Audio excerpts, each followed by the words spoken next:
জুলাই আন্দোলনে আহতদের সহায়তায় কাজ করছে সেনাবাহিনী, জানালেন বাহিনী প্রধান। কোনো অবস্থাতেই মনোবল না হারানোর পরামর্শ।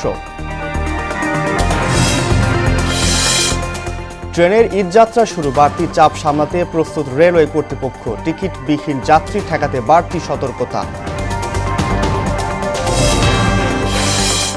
ঢাকায় সুলতানি আমলের মতো ঈদ মিছিল হবে, জানালেন এনজিআরটি উপদেষ্টা। উৎসব ঘিরে জমজমাট, কেনাকাটায় ব্যস্ত কুষ্টিয়ার পোড়াদহ হাট। এবং বরেন্দ্র বহুমুখী প্রকল্পের যন্ত্রাংশ বিকল হওয়ায় সেচ নিয়ে বিপাকে কৃষক, আবাদ নিয়ে শঙ্কা। দ্রুত পাম্প মেরামতের প্রতিশ্রুতি কর্তৃপক্ষের।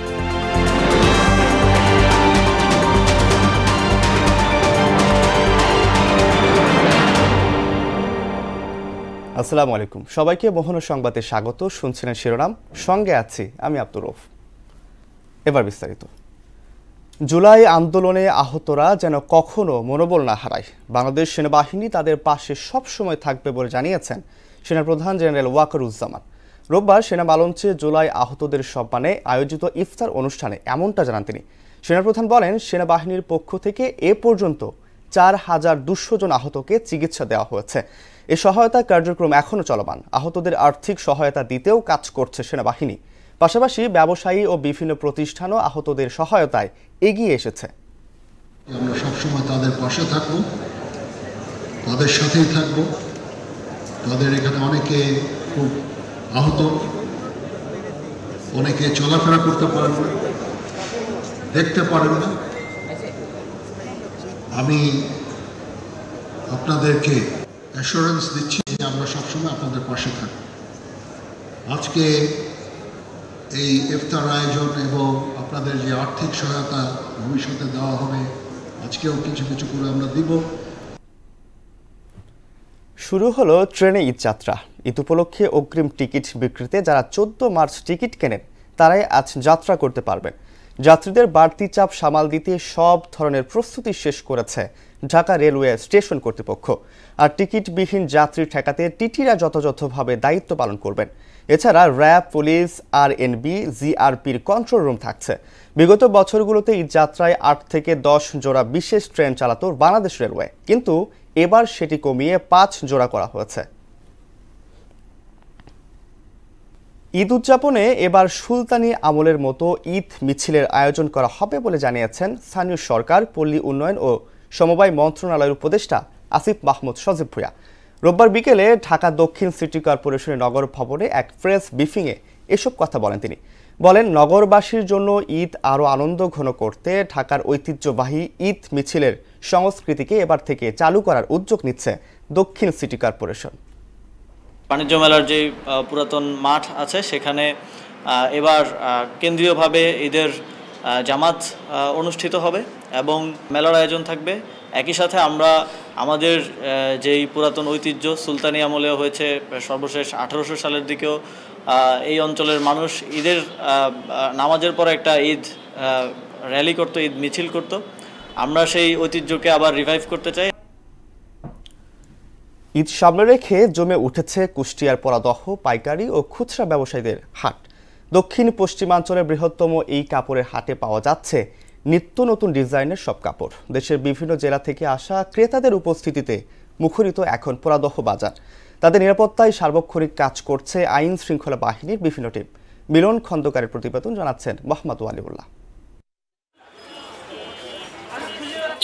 কুষ্টিয়া পোড়াদহ কাপড়ের হাটের সুনাম রয়েছে দেশ জুড়ে।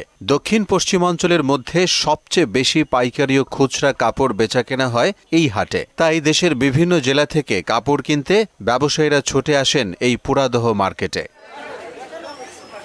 বরাবরের মতো এবারও ঈদুল আজহা উপলক্ষে দোকানগুলোতে রয়েছে ক্রেতাদের ভিড়। এখানে শাড়ি, লুঙ্গি, পাঞ্জাবি, গামছা, বিছানার চাদর, 3 piece, 2 piece, pant, shirt piece সহ বিভিন্ন ধরনের জামাকাপড় কম দামে পাওয়া যায় বলে এখানে ছুটে আসেন পাইকারি ব্যবসায়ী সহ সব ধরনের ক্রেতারা। মার্কেট করতে আসছি পোড়াদায় খুবই রিজনেবল দামে সবকিছু পাওয়া যায়। ড্রেস অনুযায়ী মানে এখানে একটু ইউনিক ড্রেস পাওয়া যাচ্ছে, অন্যান্য বাইরে যেগুলো নাই এখানে আসলে আমি সেগুলো পাচ্ছি। পোড়াদাহতে পাইকারিতে মানে প্রোডাক্ট পাওয়া যায়, এজন্য আর কি পরাদা হতে আসছি। 7 থেকে 8,000 টাকা মার্কেট করছি, তো নেক্সটে আরও কিছু বাদ আছে, ওইগুলোও করব।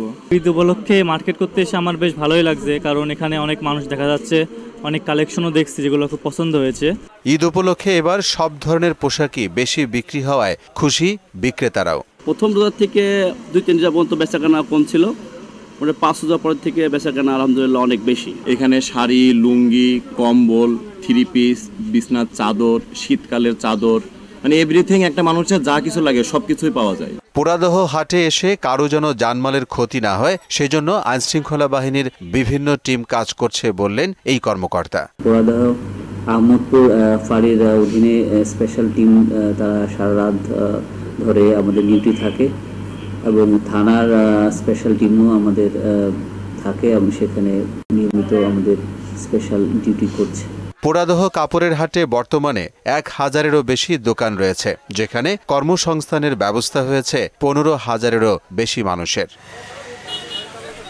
মোহাম্মদ ওয়ালিউল্লাহ, মোহনা সংবাদ। ঈদকে সামনে রেখে রমজানে নিত্যপণ্যের বাজার পরিস্থিতি সম্পর্কে জানাতে খুলনা থেকে আমাদের সঙ্গে যুক্ত হচ্ছেন সহকর্মী শহীদুল হাসান। শহীদুল, বাজারে দাম কেমন দেখছেন, কি বলছেন ক্রেতারা?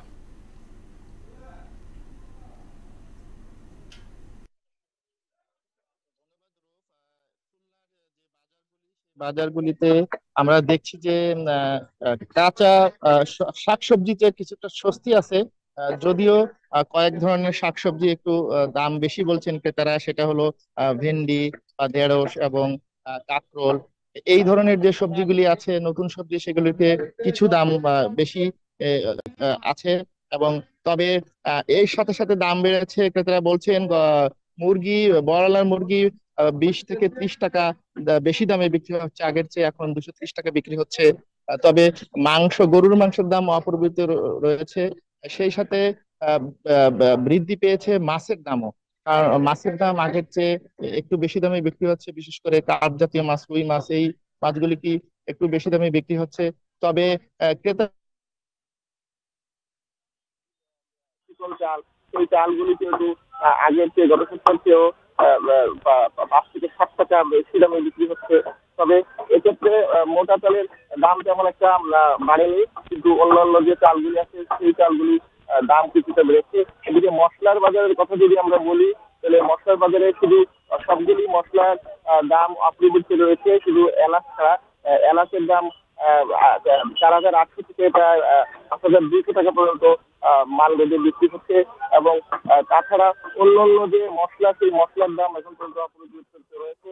আর সেই সাথে যে ফল রয়েছে, সে ফলগুলি কিন্তু ফলের।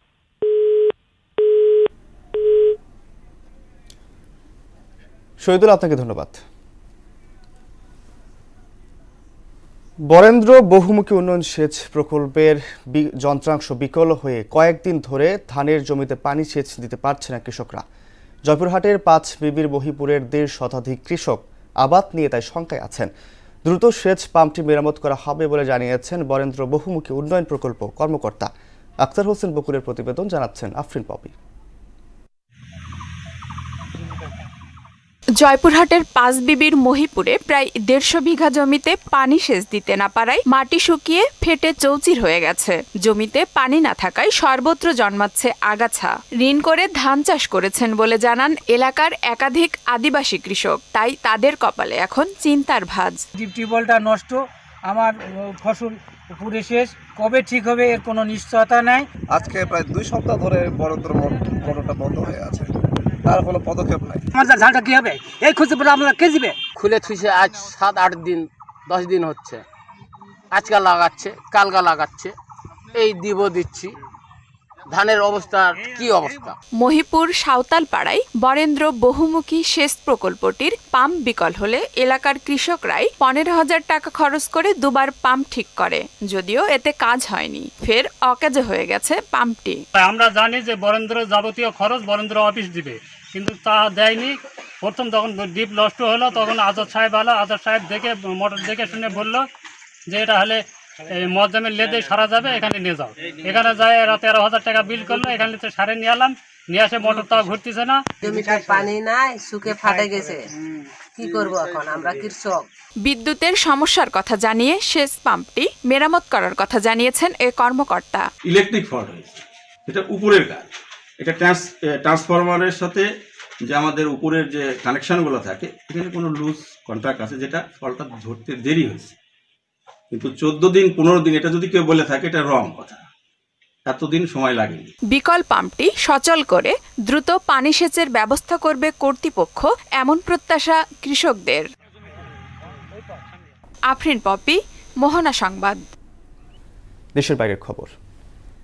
ইসরায়েলি বর্বর হামলায় গাজায় আরও 12 ফিলিস্তিনি নিহত হয়েছে। সোমবার ভোর থেকেই ইসরায়েলি সেনারা গাজা উপত্যকা জুড়ে হামলা চালালে হতাহতের এই ঘটনা ঘটে। এতে গত 1.5 বছরের প্রাণহানি 50,000 ছাড়িয়ে গেছে, আহতের সংখ্যা 1 লাখের ওপরে। এদিকে গাজা উপত্যকার নতুন প্রধানমন্ত্রী ইসমাইল বারহুম ইসরায়েলি হামলায় নিহত হয়েছেন। রোববার রাতে গাজার খান ইউনিসের নাসের হাসপাতালে হামলা চালায় ইসরায়েলি বাহিনী। ওই হামলাতে ইসমাইল বারহুম ও অপর একজন নিহত হন। ইসরায়েলের প্রতিরক্ষা মন্ত্রী ইসরায়েল ক্যাটোজ তার নিহত হওয়ার তথ্য জানান। দর্শক, এই পর্যায়ে সবাইকে আমন্ত্রণ জানাচ্ছি সংবাদপত্রের পর্যালোচনা ভিত্তিক পত্রিকার চোখে দেশ অনুষ্ঠানে।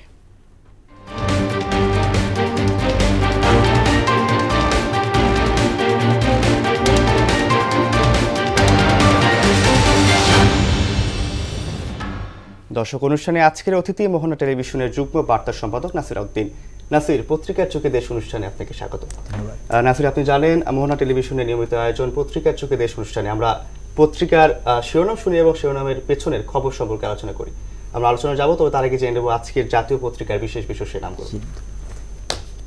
দর্শক, প্রতিবারের মতো আজকে আমার হাতে রয়েছে জাতীয় পত্রিকা এবং প্রথম আমার হাতে রয়েছে প্রথম আলো। প্রথম আলো তারা লালকারিতে শিরোনাম করেছে, গণপরিষদ নয়, সংসদ নির্বাচন চায় বিএনপি, ঐক্যমত্য কমিশনের মতামত। হাসনাত সার্জিসের ফেসবুক পোস্টে এনসিপিতে অস্বস্তি, চিকিৎসকদের জন্য আলাদা ক্যাডারের সুপারিশ থাকবে। এবং এরপরে আমার হাতে রয়েছে দৈনিক ইত্তেফাক, তারা শিরোনাম করেছে, হাসনাতের বক্তব্য নিয়ে এনসিপিতে ভিন্ন মত, পায়রা বন্দর নির্মাণ প্রকল্পের সংশোধনী সহ একনেকে 15 প্রকল্প অনুমোদন। জনগণের প্রত্যাশা পূরণে আসুন আলোচনা শুরু করি, বরাতে তারেক রহমান। এবং এর পরবর্তীতে আমার হাতে রয়েছে সমকাল, তার শিরোনাম করেছে, বিদ্রোহী নাকি পরিশোধিত আওয়ামী লীগ, শেখ হাসিনাকে সহিংসভাবে উৎখাত করা হয়, সংসদীয় কমিটিকে জয়শঙ্কর। এবং তারপরে আমার হাতে রয়েছে বাংলাদেশ প্রতিদিন, তারাও ঠিক লাল কালিতে শিরোনাম করেছে, বামদের চোখে আওয়ামী লীগ নিষিদ্ধ, আন্তর্জাতিক অপরাধ ট্রাইব্যুনাল রদ বদল আসছে তদন্ত সংশয়। এবং এরপরে আমার হাতে রয়েছে যুগান্তর, তার শিরোনাম করেছে, জীবিত একজনকে পুড়িয়ে হত্যা করে পুলিশ, আশুলিয়ায় 6 লাশ পোড়ানোর তদন্ত প্রতিবেদন। এবং তার পাশাপাশি যুগান্তর আরেকটা শিরোনাম করেছে, আওয়ামী লীগ পুনর্বাসনের অভিযোগ, হাসনাতের পোস্টে সার্জিসের দ্বিমত। তারপরে আমার হাতে রয়েছে বণিক বার্তা, তারা শিরোনাম করেছে, দেশ কর্মক্ষম জনগোষ্ঠীর প্রবৃদ্ধির গড় হার 1.5%, কর্মসংস্থানে 0.2%। এবং পাশাপাশি তারা আরেকটা শিরোনাম করেছে, নতুন মাদ্রাসা অনুমোদনের আবেদন বেড়েছে 5 আগস্ট পরবর্তী সময়। এবং দর্শক, সবশেষ আমার হাতে রয়েছে দ্য ডেইলি স্টার, তার শিরোনাম করেছে, whose 2025 targets remain a far cry. Nasir, শিরোনামগুলো শুনলেন, এবার আমরা চলে যাব মূল আলোচনায়। মূল আলোচনায় যে বিষয়টা আমি লক্ষ্য করলাম, বিগত কয়েকদিন ধরেই আমাদের যে অন্তর্বর্তী সরকার আসার পরে যে সমন্বয়ক যারা ছিলেন, তাদের অন্যতম একজন সমন্বয়ক হাসনাত আবদুল্লাহ, তার কিছু কথাকে ঘিরে বাংলাদেশে কয়েকদিন ধরে অরাজকতা সৃষ্টি হয়েছে। এবং প্রথম আলোতে তাদেরকে নিয়ে একটি পোস্ট করা হয়েছে, হাসনাত সার্জিসের ফেসবুক পোস্টে এনসিপিতে অস্বস্তি। তো এই বিষয়ে আপনার মতামত কি? হ্যাঁ, যারা যে সমন্বয়ক যারা বলছেন সমন্বয়ক, তারা এখন সমন্বয়ক নেই, আসলে তারা এখন রাজনৈতিক নেতা বলা যায়। হ্যাঁ, এনসিপির খুব গুরুত্বপূর্ণ পোস্টই বলা যায়, গুরুত্বপূর্ণ পোস্টে থেকে এই ধরনের বৈঠক নিয়ে ভিন্ন ভিন্ন মত, যারা সেনাপ্রধানের সঙ্গে বৈঠক করলেন, সেনা সদর অবশ্য বলছে যে হ্যাঁ বৈঠকে হয়েছে, সেনা সদরের বৈঠক হয়েছে এবং সেই বৈঠকের বিষয়ে তাদের যে বক্তব্য মানে হাসরাতের যে পোস্ট সেটা সেনা সদর বলছে এটা একটি হাস্যকর এবং কিছুটা শিশু সুলভ এরকম একটা কমেন্টস তারা বলেছে। সেনা সদর অস্বীকার করেনি যে না বৈঠক হয়নি, তবে বৈঠকের বিষয়ে যেভাবে পোস্ট করা হয়েছে সেটা শিশু সুলভ বা হাস্যকর। একই সঙ্গে দেখুন এনসিপিতেও কিন্তু দ্বিধাবিভক্ত। এনসিপিতে দ্বিধাবিভক্ত এই কারণে যে হাসনাত আবদুল্লাহ যখন পোস্ট করলেন সেই পোস্টের একদিন পরে আবার সার্জিস আলম তিনি একটা, যেহেতু সেই যে মিটিং কথা বলা হচ্ছে সেই মিটিংয়ে কিন্তু সার্জিস ছিলেন, হাসনাত এবং সার্জিস দুজনেই ছিলেন। তারপর দিন সার্জিস আলম তিনি একটি পোস্ট করলেন যে পোস্টের কথা অনেকটাই হাসনাতের সুর একই বাট উপস্থাপনের ধরন আলাদা, যেটা হাসনাত যেভাবে দাবি করছে সার্জিস বলছে না যে সেনাপ্রধান সেভাবে কথা বলেনি, সব কিছুতেই এক ধরনের ধরন আলাদা।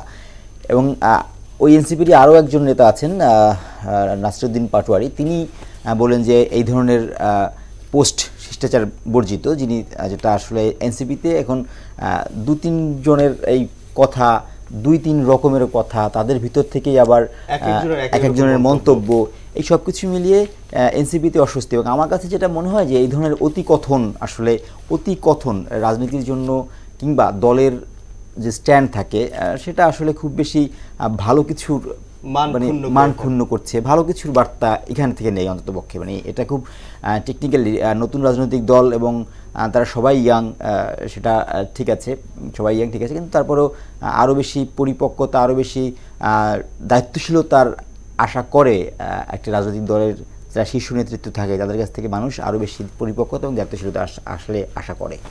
নতুন রাজনৈতিক দল হিসাবে তাদের কাছ থেকে জনগণ এটা আসলে কাব্য করে না। আমরা চলে যাব নাসির আরেকটা শিরোনামে, সেখানে তার শিরোনাম করেছে গণপরিষদ নয় সংসদ নির্বাচন চায় বিএনপি। এই বিষয়টা তিনি কি বলতে চান? আপনি জানেন যে অন্তর্বর্তী সরকার আসার পর থেকে নির্বাচন নিয়ে একটা ধূম্রজালের সৃষ্টি হচ্ছে, তারই পরিপ্রেক্ষিতে প্রথম আলো এখানে ধূম্রজাল হচ্ছে নির্বাচন ইস্যুতে না, নির্বাচন ইস্যুতে এখানে গণপরিষদের প্রসঙ্গটা কেন আসলো?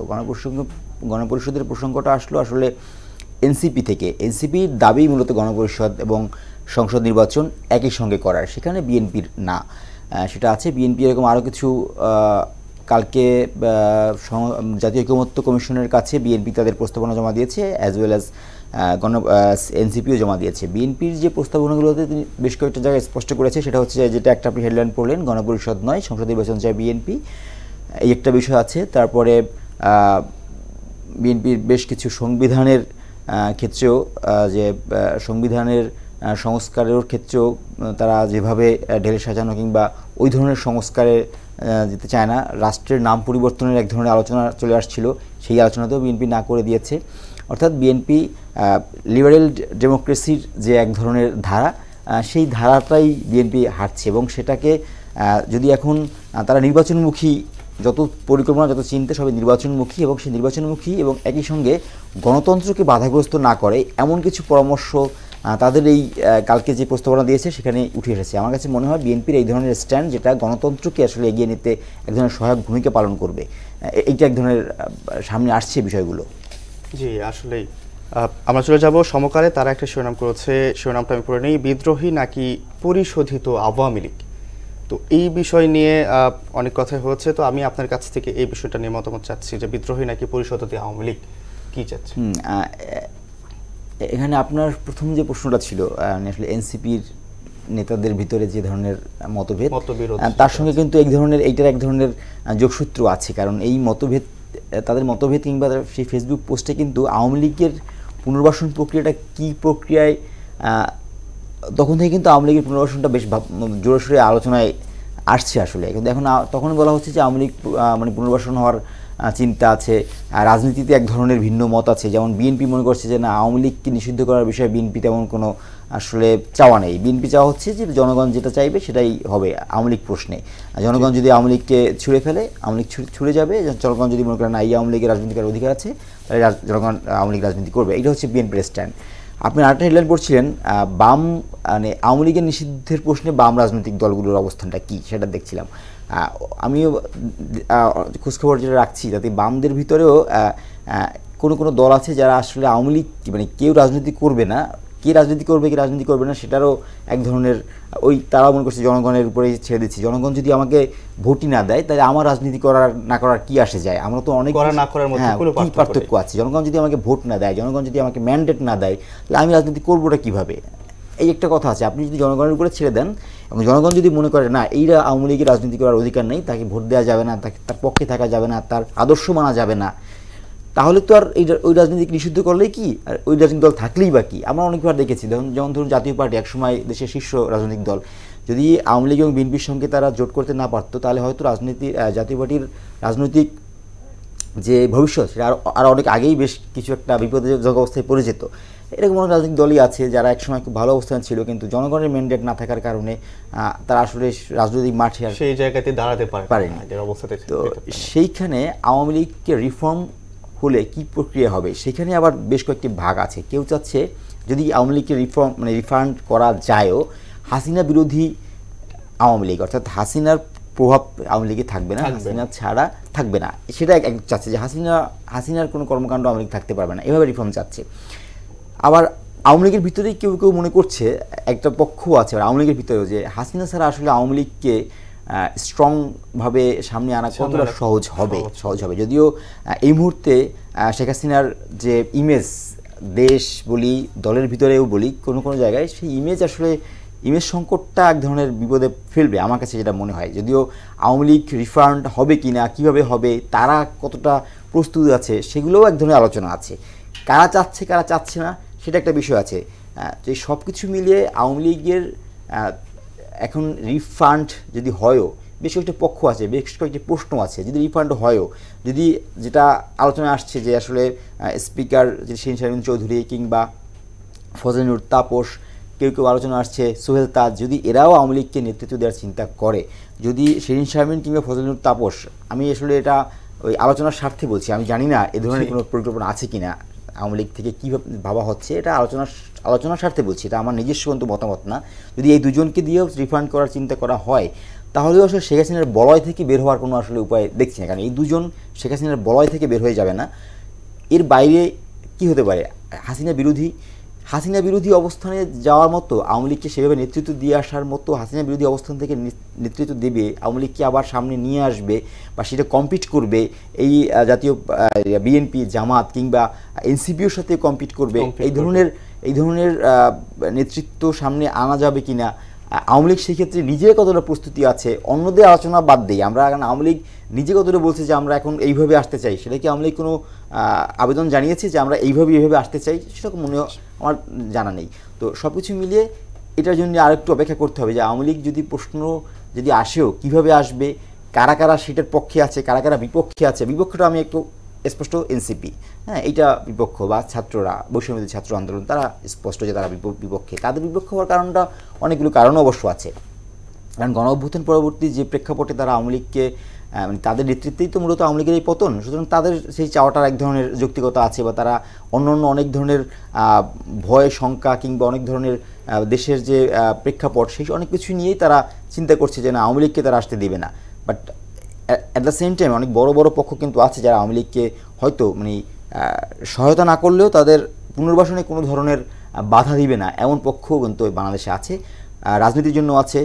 রাজনৈতিক মাঠ আসলে, রাজনৈতিক খেলা আসলে ভিন্ন ভিন্ন অনেক ধরনের পরিবেশ পরিস্থিতি ভিন্ন ভিন্ন অবস্থা থাকে। রাজনীতি আপনি 7 মাসের আগের রাজনীতি বাংলাদেশের ক্ষেত্রে, এই মুহূর্তে রাজনীতি বাংলাদেশের ক্ষেত্রে কিন্তু আসলে এক না। আপনি মিলিয়ে দেখবেন এই 7 মাসে কিন্তু রাজনীতির রং, গন্ধ, পরিবেশ, আচরণ, বিশ্লেষণ সব কিছুই পাল্টে গেছে। সুতরাং রাজনীতির কখন কোন দিকে টার্ন নেবে এবং কি কারণে কাকে আমি পুনর্বাসন করব, কি কারণে কাকে আমি ছুঁড়ে ফেলবো, সেটা বোঝাও খুব সহজ না। সব কিছু মিলিয়ে আরও কিছুটা অপেক্ষা করতে হবে রাজনীতির পরবর্তী গতি প্রকৃতি কোন দিকে যায়, তখন আওয়ামী লীগের প্রশ্নটা আরও ভালোভাবে বোঝা যাবে যে কোনভাবে তারা ফিরতে চায়, আদৌ ফিরতে পারবে কিনা, ফিরতে পারলে আওয়ামী লীগ নিজের কী পদক্ষেপ থাকবে, এই সব কিছু তখন বোঝা যাবে। নাসির, আপনাকে ধন্যবাদ। আমরা আসলে অনুষ্ঠানের শেষ পর্যায়ে চলে এসেছি।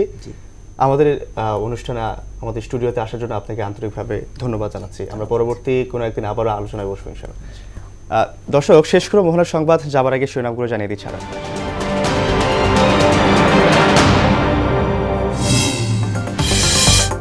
জুলাই আন্দোলনে আহতদের সহায়তায় কাজ করছে সেনাবাহিনী, জানালেন বাহিনী প্রধান। কোনো অবস্থাতেই মনোবল না হারানোর পরামর্শ। ট্রেনের ঈদ যাত্রা শুরু, বাড়তি চাপ সামলাতে প্রস্তুত রেলওয়ে কর্তৃপক্ষ, টিকিটবিহীন যাত্রী ঠেকাতে বাড়তি সতর্কতা। ঢাকায় সুলতানি আমলের মতো ঈদ মিছিল হবে, জানালেন এলজিআরটি উপদেষ্টা। উৎসব ঘিরে জমজমাট কেনাকাটা ব্যস্ত কুষ্টিয়ার পুরাতহ হাট। এবং বরেন্দ্র বহুমুখী প্রকল্পের যন্ত্রাংশ বিকল হওয়ায় সেচ নিয়ে বিপাকে কৃষক, আবাদ নিয়ে শঙ্কা, দ্রুত পাম্প মেরামতের প্রতিশ্রুতি কর্তৃপক্ষের। এই ছিল মোহনা সংবাদে। পরবর্তী সংবাদ দুপুর 1টায়। এর আগে সংবাদ এক নজরে দেখবেন দুপুর 12টায়। মোহনার সবশেষ খবর জানতে ভিজিট করুন www.mohana.tv। সংবাদ দেখতে পারেন ফেসবুক, ইউটিউবে। এতক্ষণ সঙ্গে থাকার জন্য ধন্যবাদ সবাইকে।